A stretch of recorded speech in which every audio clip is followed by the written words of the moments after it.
Hello guys and welcome to my video. This video will talk about the zoning and optimizing the zoning when playing Skarlet. Now there's been a lot of discussion around the fact that some characters can outzone Skarlet. So I put some study into this. I spent some time in a lab with this, and I can assure you that no character in the game can outzone Skarlet, aside maybe Cetrion, which I haven't covered in depth.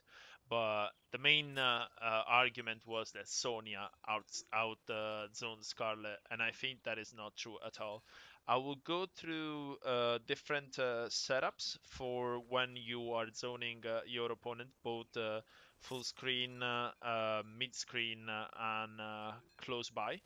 I will also talk about little gimmicks and little ways that you can use the teleport, the meter teleport, to your advantage. So let us begin. The first thing that I wanted to show you is that if you do two far blood tentacles, the first one knocking down and the second one set up as meaty, you can actually stop every pretty much reversals in the game or be safe from reversals in the game. So let's say something like Aaron's 10 frame fatal blow on wake up. You can either stop him from doing fatal blow on a regular wake up or be safe if it does it on a delayed wake up, and I will show you that now.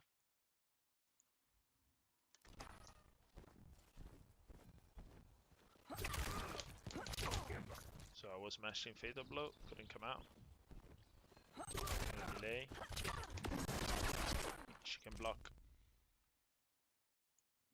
Now let's show some setups. These setups are all for when you are full screen and you're zoning full screen your opponent. The first one will show you how an opponent that jumps early on Blood Bowl, whether it's a neutral jump or front jump, will get anti-aired by the blood trail.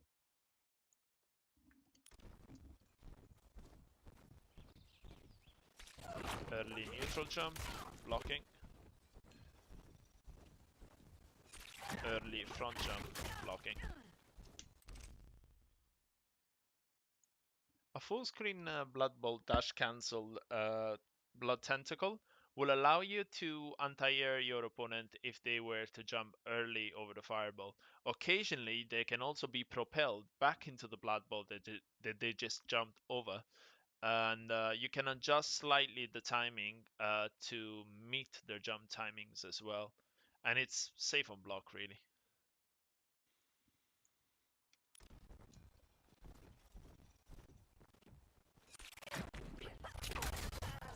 There you go. This can, of course, be avoided by late jumping over the Blood Bowl or just neutral jumping over it.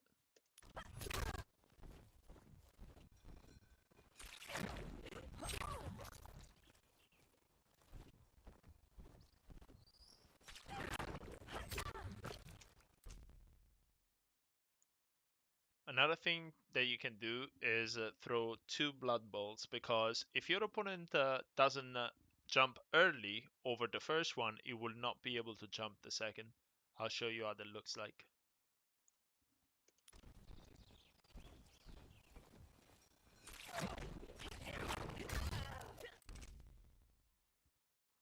Now, we've seen before that if you throw a full screen Blood Bowl and you follow it with a Blood Trail, if your opponent was to early jump over it, it will get anti-aired by it. But now, if this situation comes from a Blood Tentacle, they will try and jump late because they've seen the setup, but the setup actually changes because the frame situation is different. So in this case, if you were to do Far Blood Tentacle, get a knockdown, and then do Blood Bowl, Instant Blood Trail, the opponent will be anti-aired if they late jump over it. And I will show you how that looks like.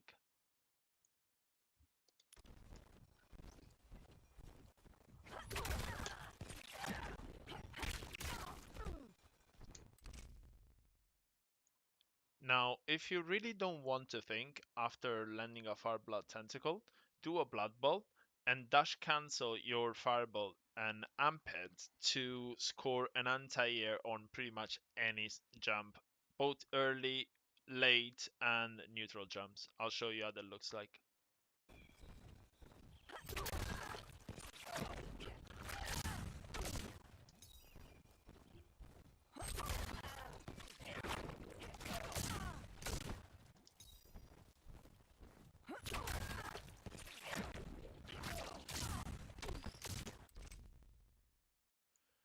Now, moving on to mid-screen, I can show you that landing a mid-screen Blood Tentacle can actually lead to some zoning setups with Blood Bowl.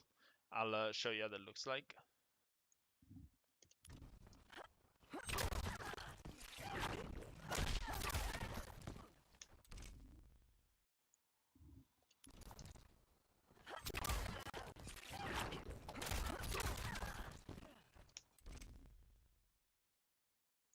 The last thing that I would like to show you is how you create a kind of a mix-up 50-50 with forward 2 at close range this time. Now, forward 2 into Blood Bowl is actually plus on block if they block the Blood Bowl as well.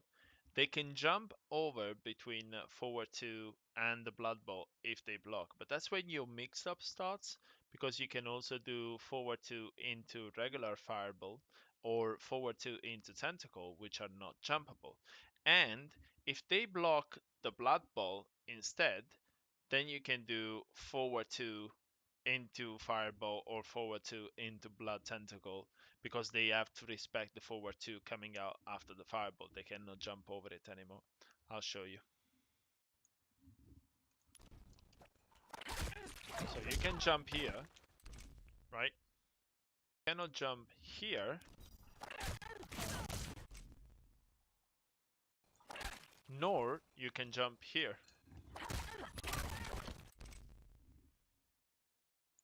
Also, if spaced right, forward 2 into Fireball is 0 on block, and forward 2 into Blood Tentacle is -4 on block, making both options safe.